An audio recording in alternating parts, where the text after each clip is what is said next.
So this has to do with Dr. Brian Day's case in Vancouver, where the government has been fighting him for the greater good, but the system is broken. Whether the government wants to admit it or not, I guess they enjoy the cash cow,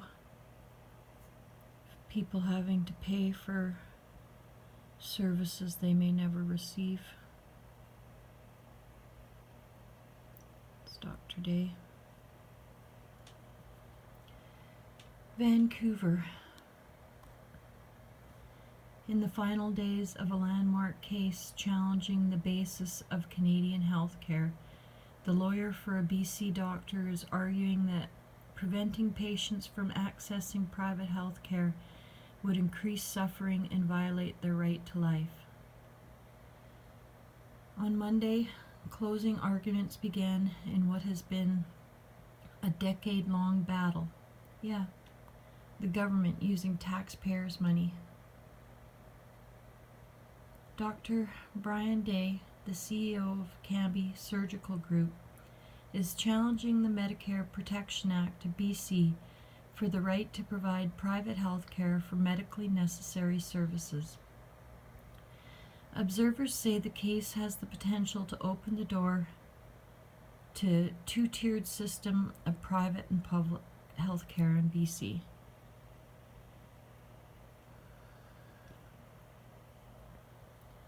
The central argument by Day's lawyer, Peter Gall, to be explained over the next week, is that waiting for diagnostic and surgical services causes harm to patients in the form of physical and psychological suffering.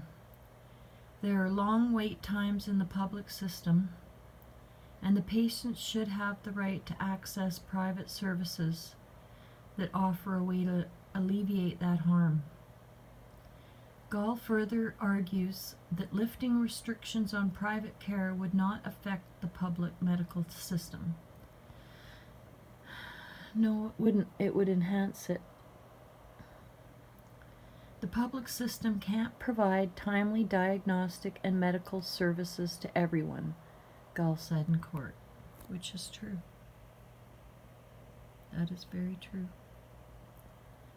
The government can't then prevent patients from taking their own steps, their own measures to alleviate their suffering and protect their health. That's what this case is about. And I will interject again, but the government thinks it's okay for you to get maid service, medical assistance in dying. That's their top priority. Okay, back to the article. Gall also said he would be using several other landmark health cases to help make his argument. One is the Supreme Court of Canada 2011 Insight ruling that allowed supervised drug injection clinics to operate. Gall argues the Supreme Court ruled in favor of taking down restrictions to health care in favor of a patient's right to life. But we've heard the government. They believe we have a right to death. Day said in a news conference outside the courtroom that when he started out as a doctor in the 1970s, wait times were nearly non-existent. But after a decade in the field, he saw his operating room hours get reduced from 22 to 5, while wait times for patients grew. Day said he sees the private system as a necessary solution to this problem. A little competition will improve the system, he said. The system is broken. Otherwise, we wouldn't be here.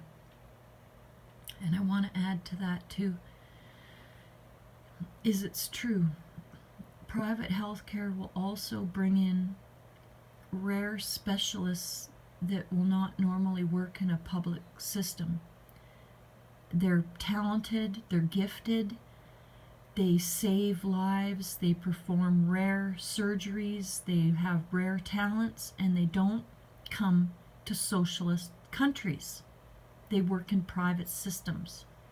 So if you have a child who's sick, you don't have to travel to Mexico or China because we have the private system here and we have all those talented people here. That's one way to look at it. Government lawyers say in written closing arguments that Day's claims that the plaintiff patients have been deprived of life, liberty, and security of the person under Section 7 of the Charter are problematic because those protections apply to issues of justice, not health care. Yes.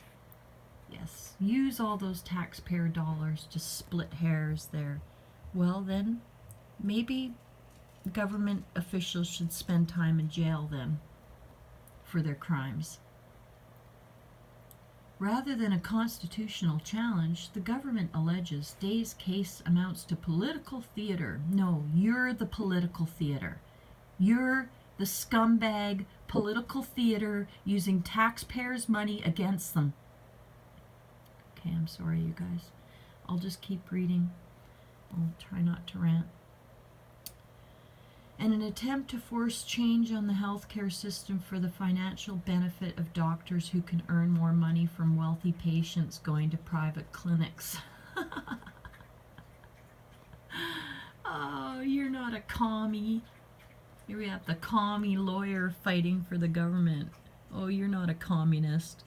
You seem exactly like a communist. The province also says Day's lawyers have failed to establish that patients suffer harm by waiting for services. Oh, it's just, how can that person look at themselves in the mirror? I guess they live under a rock when they're not in the courtroom. Public health care supporters, including interveners in the case such as the BC Health Coalition, were also present in court. I find it really brutal that they were using examples like Insight, which are a part of the public health care system, that would be harmed if they lifted the ban on private insurance. Edith McCaddy, a representative for a coalition of interveners, said in an interview, "You only have to look at the states to see the predatory nature of insurance companies." Well, why do we elect politicians? I mean, they go to university, they take their political science degrees, they have their sociology degrees, their economics, and they can't figure out how to protect people? Well then, maybe they should go to a different occupation, and maybe we should get people in who can protect us from these insurance companies. I'm not going to listen to your blah blah BS.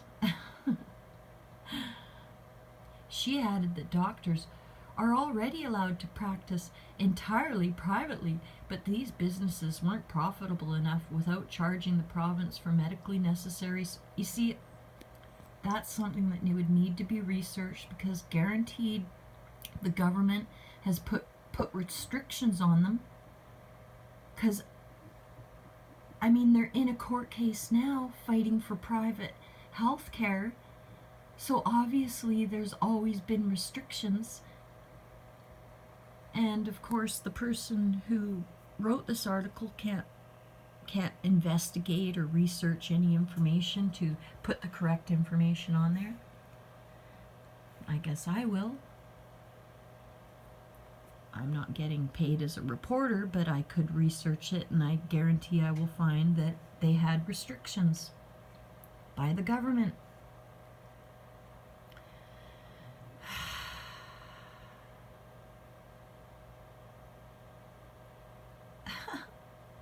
That is, I don't buy it. I just don't buy that BS, and I don't think it should be in the article.